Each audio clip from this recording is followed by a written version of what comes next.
Today I'm going to tell you about Texas versus Georgia in the Sugar Bowl and how this doesn't feel like it's going to go well for Texas. And all that's coming up after the bumper. What do you mean you don't subscribe to my son's YouTube channel?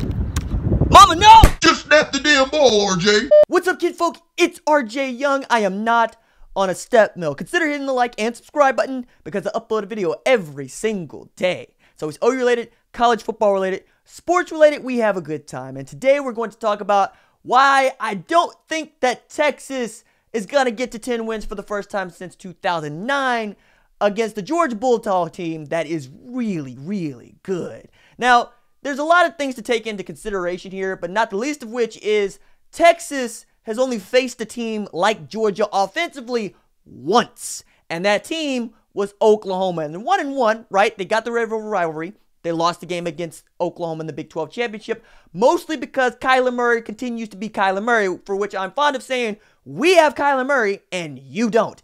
But in the case of Georgia, Jake Fromm has been a lot better than a lot of folks give him credit for. He is 6th in FBS with 9.3 yards per passing attempt. And while it's been kind of awesome to watch Jake Fromm stave off Justin Fields for the starting quarterback position, you still got Justin Fields behind him in case something happens to Jake Fromm. And as good as Jake Fromm has become as a passer and efficient and a game manager and moving the offense up and down the field, having Justin Fields in the wings just kind of feels unfair. But even more unfair is the running back situation for Georgia, for which DeAndre Swift and Evander Holyfield make up the bulk of the attempts. And those dudes are pretty good when we're talking about running the football. As a matter of fact, the Bulldogs combined for 6.09 rush yards per attempt, which is in the top 10 of the FBS. So that's two categories for which the Georgia offense has been pretty doggone good. And in preparing for another video that I'm working on about Alabama and where I think the soft spot is in the defense, come across this stat about Georgia that, again, is kind of eye-popping, where we think about Georgia, we think about the defense, we think about Roquan Smith, we think about DeAndre Baker, who is the Jim Thorpe Award winner, and we think about the great secondary that they have, and we should. It's one of the top scoring defenses in all of college football. What we don't really think about is how many points per game that team has put up. They are 13th in the country at 38.7 points per game.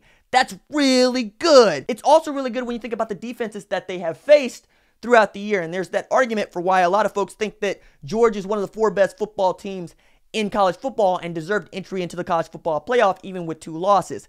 Yes, I get the complete team argument, but that's not actually how we should choose who gets in the college football playoff, because wins and losses matter, and I don't care about your weight towards your conference unless you are the SEC, for which I'm going to say what my man Elon Musk said, which is, I don't have any respect for the SEC either. And seeing as Elon Musk probably doesn't even know anything about the SEC for which I'm talking about, that should speak volumes about how most people took that meme and decided to lay it onto the Southeastern Conference, because outside of Alabama and Georgia, it's really hard to look at these teams and think that they're just that great. Now, I know a lot of folks don't like it when I bring up the 74-72 game between A&M and LSU, but I don't care about going into 8 overtimes. I care that you scored 74 points and 72 points. This was a Big 12 football game to most people who watched it because the defenses couldn't stop people from scoring. That's what you tell me that the SEC is about. You tell me that's where one of the best defenses in the country plays.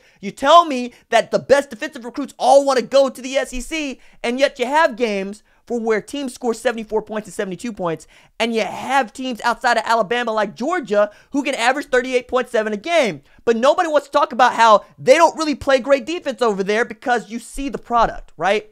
You see that when they go up against teams that aren't necessarily world beaters, they're still able to do what they want to do. And I think that's one of the things we need to keep talking about as we get toward the Sugar Bowl between Georgia and Texas, where the spread is at 11.5 points. That's a lot of points between a top 25 matchup, number 5 and number 15 going at it. And it ain't like Texas is going to be showing up here without anything to play for.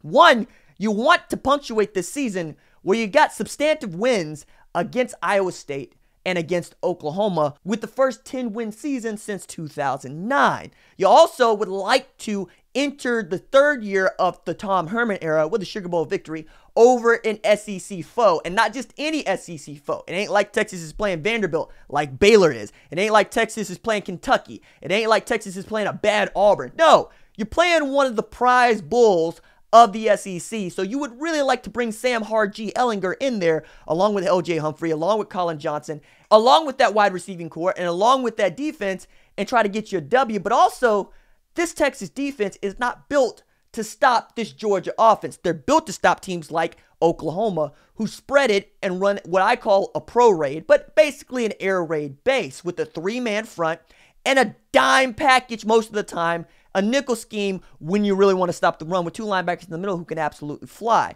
But if you're going to give up that 5-3 advantage, you better be able to run downhill. And what I saw in the SEC championship that was really, really eye-popping was the speed. Now, we talk about SEC speed, and we talk about how fast these guys are.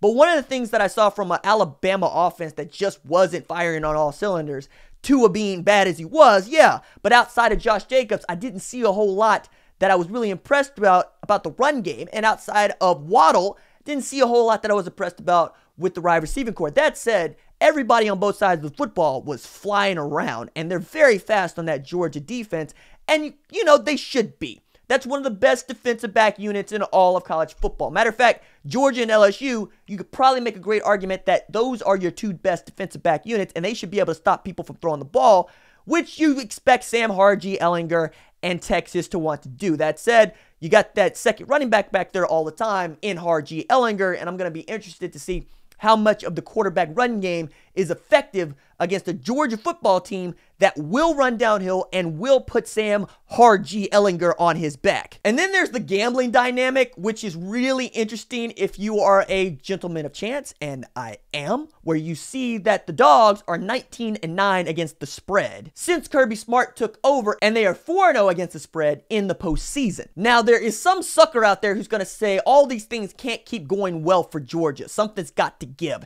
And perhaps that guy is reading into Tom Herman's record as an underdog against the spread, because Tom Herman is 12-2 as an underdog against the spread since the start of the 2015 season with outright wins against TCU and Oklahoma. But in a game where styles make fights, and that's what we have with Georgia and Texas, where you have a Big 12 offense and probably the best Big 12 defense against the most complete team outside of Alabama in the SEC, you're fighting for 2 things. Georgia is disappointed that they didn't make the college football playoff, so a lot of folks are saying they're going to treat the Sugar Bowl like Alabama treated the Sugar Bowl against Oklahoma in 2014, where they just didn't want to play in it because it's a consolation bowl and they're not here for consolation. And you got Texas, who's absolutely going to show up because they have something to prove to everybody, in that their win over Oklahoma wasn't a fluke, and that they are one of the top teams in college football, and they deserve respect because of it. So if you got a win from Texas against Georgia, you got to believe that vaults Texas into the top 10 rankings in the final AP poll going into next season. That's going to do a lot for your recruiting. It's going to do a lot for your chances of making the college football playoff next year if you can win a Big 12 championship. And since Oklahoma is the 4-time defending champ, I don't necessarily think that's in the card. That said, you would really love to get a 10-win season if you are Texas and Tom Herman, but I'm not really interested in Texas doing any kind of good. So as I would like Georgia to stomp a mud hole in Texas and walk it dry.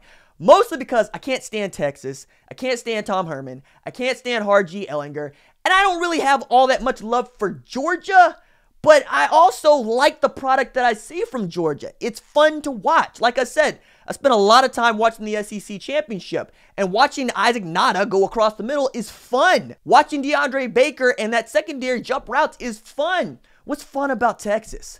You know, hook 'em, throwing up the horns, that's what they got. Watching Brecken Hager make a complete joke of himself and then hurt himself following a loss to Oklahoma, and also not being able to cut his hair because he went out on a limb and said he's not going to cut his hair until they win a Big 12 title. Might be a while there, fam. So as far as predictions in this game, I'm thinking that Georgia holds Texas to under 400 yards of total offense and under 30 points. I don't think that's really that big a stretch for this Georgia team that's really good on defense and is a lot better on offense than folks outside the SEC give it credit for. And since Oklahoma made the college football playoff and Georgia did not, I'm kind of feeling pretty good about that. I like being able to be one up on Georgia, especially after losing the Rose Bowl to these jokers 54-48 last year. But I do say that Georgia is a good football team and a better football team than Texas. All right, that's it for me.